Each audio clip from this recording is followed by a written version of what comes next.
Hare Krishna, please accept my humble obeisances, all glories to Srila Prabhupada. So this is the second episode in the series entitled Kṛṣṇa-kathā. We are at the moment discussing the verse Adal Shraddha, which is a verse found in the Bhakti Rasamrita Sindhu, composed by Srila Rupa Goswami, which describes the different stages of spiritual advancement that a devotee encounters. So if you have not watched the first episode, I strongly recommend that you do so, because we have already covered faith, devotee association, and bhajana kriya, which is qualified in the beginning as anishtita bhajana kriya, unsteady bhajana kriya.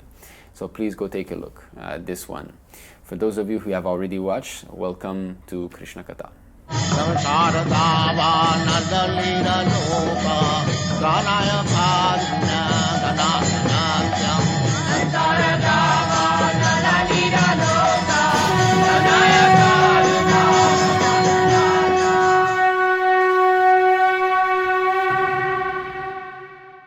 So, anartha-nivṛtti. What is anartha-nivṛtti? The translation means freed from unwanted habits. Things that we don't need, just like, smoking cigarette. Nobody dies from not smoking cigarette. So it is unwanted. It is an anartha. So anartha-nivṛtti, does it mean we are completely freed, 100% from all anarthas? Or is it something else? So this anartha-nivṛtti stage, the beginning of anartha-nivṛtti starts when one performs bhajana kriya. So let's understand a bit, what are those anarthas? So the anarthas are categorized in 4 different types. First we have dhurya-ka, which are anarthas arising from previous sinful activities. These anarthas are sub-categorized as 5 kleshas, which we will be taking a look in a moment. Sukritotha, so anarthas that arise from previous pious activities. This refers to the desires to enjoy the heavenly planets and so on. Then there is aparadhota, which are anarthas arising from namaparad, so by committing offenses against the chanting of the holy name. And finally we have bhakti-uttha, anarthas that are arising from the cultivation of bhakti itself, which refers to the unwanted creepers, just like labha, puja, pratishta. So dushkritotha, anarthas arising from previous sinful activities, are subcategorized as 5 kleshas. Srila Vishwanath Cakravarti Thakur writes, the literal meaning is suffering or affliction, but here the meaning may be taken as the causes of suffering. These kleshas are the cause of sinful and pious activities which result in material misfortune or good fortune. Avidya, ignorance,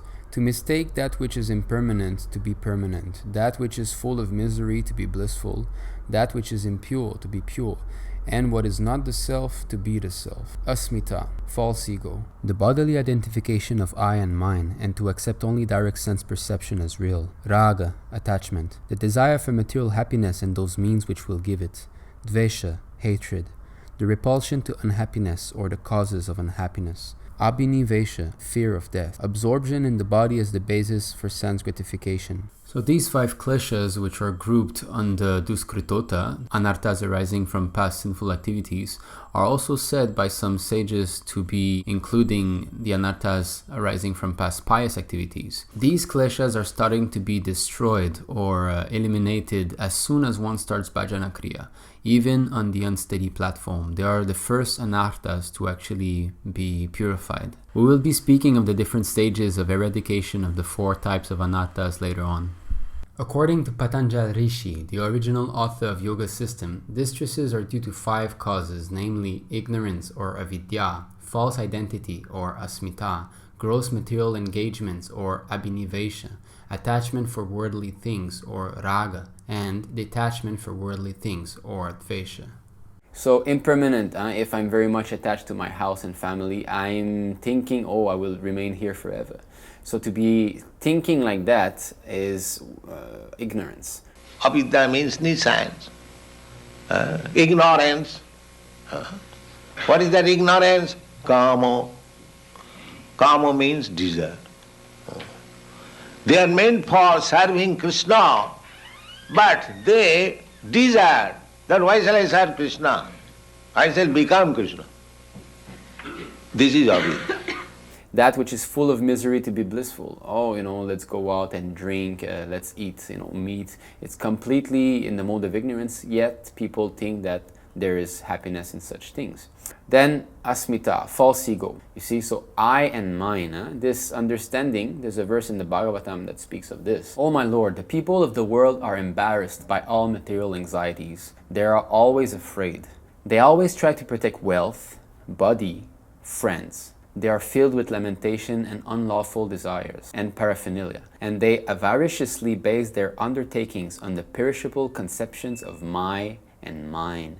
As long as they do not take shelter of your safe lotus feet, they are full of such anxieties. Just like now, this coronavirus is there. Everybody is afraid. We are afraid for our life. We wear masks. We try to practice social distancing, right? And on top of already our daily anxieties of acquiring money, protecting the family, not falling sick, all these things. So we're always being harassed. It's a fact. Everybody is anxious. And the spiritual world is called Vaikuntha. We're freed from this. The attraction between male and female is the basic principle for material existence. On the basis of this misconception, which ties together the hearts of male and female, one becomes attracted to his body, home, property, children, relatives, and wealth. In this way, one increases life's illusions and thinks in terms of I and mine. So that is false ego. I am this body. I am a white male, Canadian, and my wife belongs to me, my house belongs to me, my car, my money, all of this. This is a completely misconception of our actual identity. We are part and parcel of Krishna. We owe nothing. Even our own, this body belongs to Krishna. It is made of Krishna's energy, earth, water, fire, air, ether. So this is one of the kleshas, and that will be gone by performing devotional service. It is one of the anarthas that will be purified. Raga, attachment, the desire for material happiness and those means which will give it. Such satisfaction with one's standard of living is due to deep-rooted attraction for body, wife, home, children, animals, wealth, and friends. In such association, the conditioned soul thinks himself quite perfect. Dvesha, hatred, the repulsion to unhappiness or the causes of unhappiness. The attached householder remains in his family life, which is full of diplomacy and politics, always spreading miseries and controlled by acts of sense gratification. He acts just to counteract the reactions of all his miseries, and if he can successfully counteract such miseries, he thinks that he is happy. So the klesha named raga means attachment for material happiness, or sukha, which is nothing else but a diminishment of miseries. And the klesha named dvesha is hatred for material unhappiness, or dukkha, which is brought about by the threefold miseries. So you see, so raga is actually you want this, I want to enjoy. And dvesha is I don't want that. So this is described also in the second chapter, text 14. O son of Kunti, the non-permanent appearance of happiness and distress and their disappearance in due course are like the appearance and disappearance of winter and summer seasons. They arise from sense perception, or sign of Bharata, and one must learn to tolerate them without being disturbed. So happiness and unhappiness come and go. They are coming. Everybody has got some happiness coming and then some unhappiness.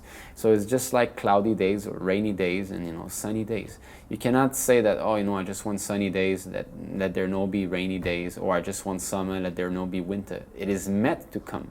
As soon as one is situated in happiness, he must know that unhappiness is coming. It is coming. And once one is in unhappiness, he knows that happiness will be coming. So instead of lamenting, we should just tolerate and go on with our devotional activities. Attraction and repulsion for sense objects are felt by embodied beings, but one should not fall under the control of senses and sense objects because they are stumbling blocks on the path of self-realization. Here we see both kleshas being spoken of, raga and dvesha, attraction and repulsion. Abhinivesha. Everyone is afraid of something. Everyone. Bird, beast, human being, everyone. Bhayang dityabhinivesata syat. Because we have got absorption in the second category of life. Second category means this bodily conception of life. Ditya abhinivesha. I am thinking at the present moment that I am this body. Everyone is thinking. Therefore, when there is fear of destruction of this body, we become very much afraid, perplexed. We have seen in Los Angeles, there was earthquake, and all the neighborhood, women especially, began to scream. Fearful, now death is coming. So these are the 5 kleshas, which are categorized as anarthas due to past sinful and pious activities. When one commits sins, he conditions himself to commit more sins in the future. So when a devotee starts devotional service and commits sins, it is understood to be one of these kleshas. Basically, it is an anartha that is there because of his past sinful habits.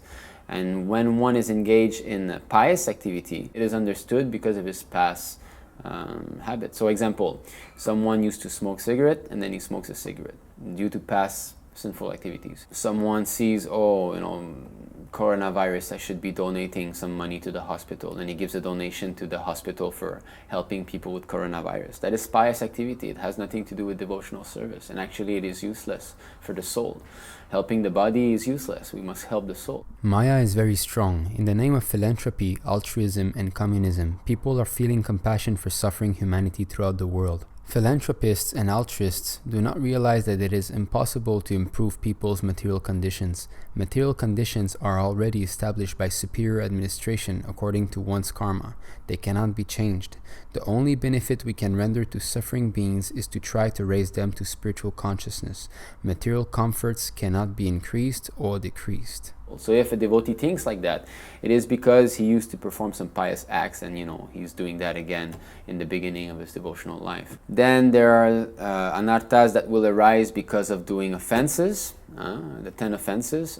We will be making a video on the 10 offenses against the holy name also. That is one of the projects in the series of Kṛṣṇa-kathā. And from cultivation of bhakti itself, so labha, puja, pratishta, to enjoy material facilities offered by bhakti, to want worship and prestige, a position. Now there's 5 grades of anartha-nivṛtti.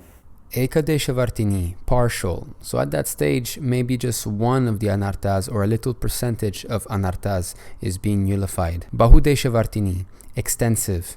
At that stage, many anarthas are attacked and a higher percentage is being nullified. Prayiki, almost complete. At that stage, the anarthas are almost completely removed. That is actually the stage where we can say Nishta, since it is said that at the Nishta platform, the anarthas are almost completely removed. But it affects differently different types of anarthas, as we will see in a moment. Purnya, complete. At that stage, it is complete. There is no more anarthas left, but there's still a chance that they might come back. Atyantiki, absolute. At this stage, the anarthas are 100% removed with absolutely no chance that they will be regenerated.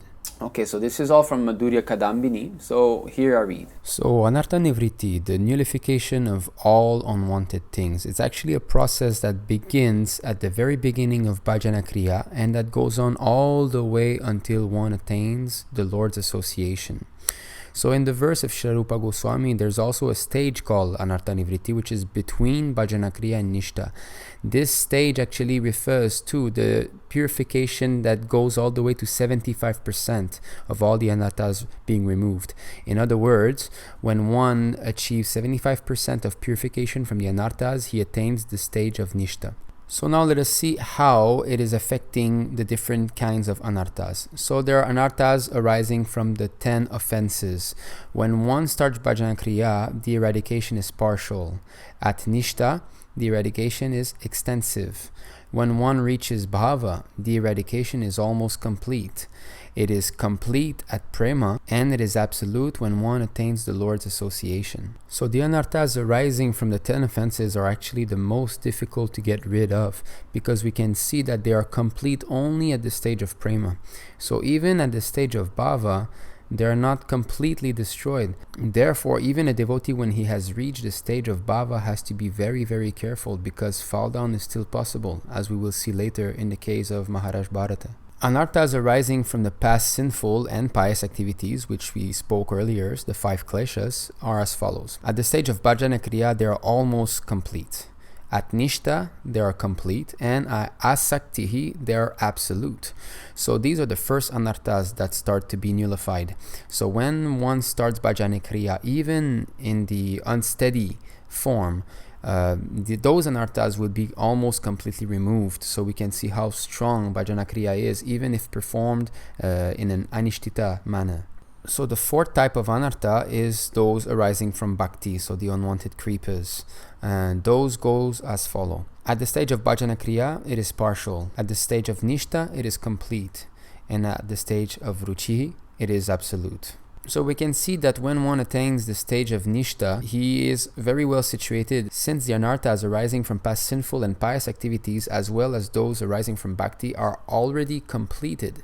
So that Nishta platform is a very strong platform, and it is there that the modes of ignorance and passion do not affect the devotee anymore in his march onward to the attainment of the Lord's association. Okay, so now try to follow. I know it's a lot of information, but you can watch this video again in your own time. Madhya Lila, chapter 19, text 160. In the purport, Srila Prabhupada states,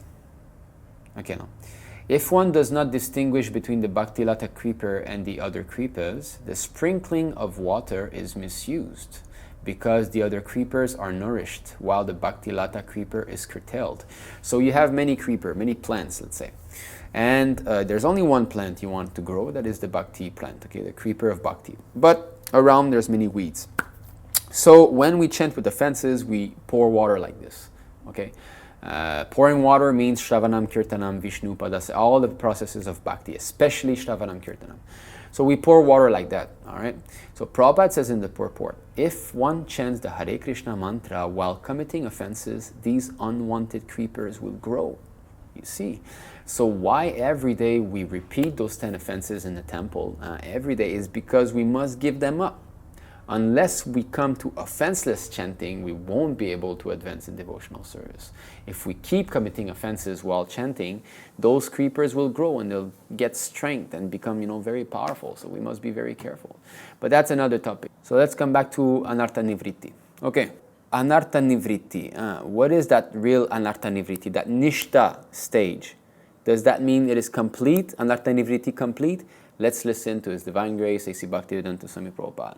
Nashtaprayesu avadrisu nittanga bhagavata sevaya. Not all cleans, but prior, say 75 cleans. At that time, you become fixed up in devotional service. Nishta. There are different stages of devotional service that I have explained several times. First of all, Shraddha, Sadhu Sangha, Vajana Kriya, anartha-nivṛtti syāt. When anartha-nivṛtti syāt, all unwanted things are finished, at that time Nishta, firm faith. So Bhagavati uttama sloke bhakti bhavati naisthiki. So long there are dirty things, our faith and devotion in Krishna is not very fixed up. Sometimes we deviate, we go away. But then, nasta prayasu, when 75% of the dirty things are clean, then our faith in God becomes fixed up. So here Prabhupada has given us a number, let's say 75%. So when 3/4 of the anarthas are gone, then we arrive to Nishta. And the verse that Srila Prabhupada has quoted here is a very, very important verse. We actually recite it every time before Srimad Bhagavatam class. And that verse refers to the transfer of anishtita bhakti to Nishta bhakti. Let's read it. By regular attendance in the classes on the Bhagavatam and by rendering of service to the pure devotee, all that is troublesome to the heart is almost completely destroyed. Almost. and loving service unto the personality of Godhead, who is praised with transcendental song, is established as an irrevocable fact. The word for irrevocable is naishtiki, which is Nishta. Irrevocable. That's it. It is fixed, it is set in the heart, and the devotee has finally attained steadiness in devotional service. That is the Nishta platform.